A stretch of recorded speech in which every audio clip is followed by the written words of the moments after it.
आणि दरम्यान मुंबईमध्ये आलेल्या पहिल्या मान्सूनपूर्व पावसामध्ये दाणादाण उडाली आहे। वेस्टर्न एक्सप्रेस हायवेवरती चारचाकी गाडीचा आणि बसचा अपघात झालाय।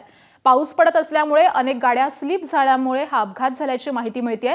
तर या अपघातामध्ये कोणीही जखमी झालेला नाहीये।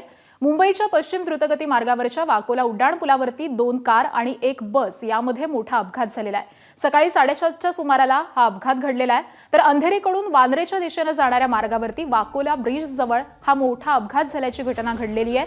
सुदैवाने यामध्ये कुठलीही जीवितहानी झालेली नसून किरकोळ काही जण जखमी झाल्याचं कळतंय।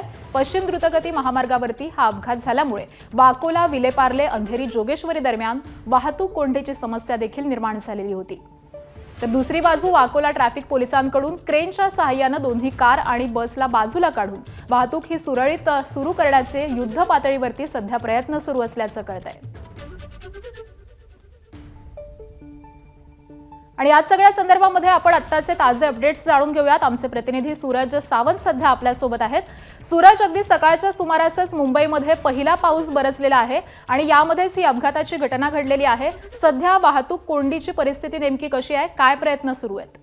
नक्कीच सकाळच्या सुमारास पडलेल्या पावसाचा परिणाम हा आता मुंबईच्या रस्त्यांवरती देखील पाहायला मिळतोय। पश्चिम द्रुतगती मार्गावरती वाकोला आणि अंधेरी परिसरामध्ये जर आपण पाहिलं तर 2 ठिकाणी गाड्या एकमेकांना धडकलेल्या आहेत। ज्या गाड्या स्किड झाल्या आणि त्यानंतर एकमेकांना धडकल्यामुळे अपघात झालेला आहे। यामध्ये कुणीही गंभीर जखमी नाहीये, तर किरकोळ जखमी झालेले आहेत। गाड्यांचं नुकसान झालेलं आहे आणि वाहतूक पोलीस घटनास्थळी ह्या घटनेची माहिती मिळाल्यानंतर दाखल झालेला आहे। वाहतूक कोंडी फोडण्याचा प्रयत्न हा वाहतूक पोलिसांकडनं सुरू करण्यात आलेला आहे। त्यामुळे या जरी घटना गंभीर नसल्या तर या घटनांचा परिणाम हा वाहतूक कोंडीवरती प्रामुख्याने पाहायला मिळतोय।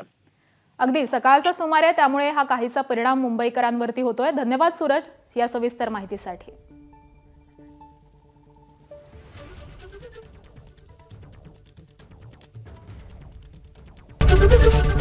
एबीपी माझा, उघडा डोळे बघा नीट।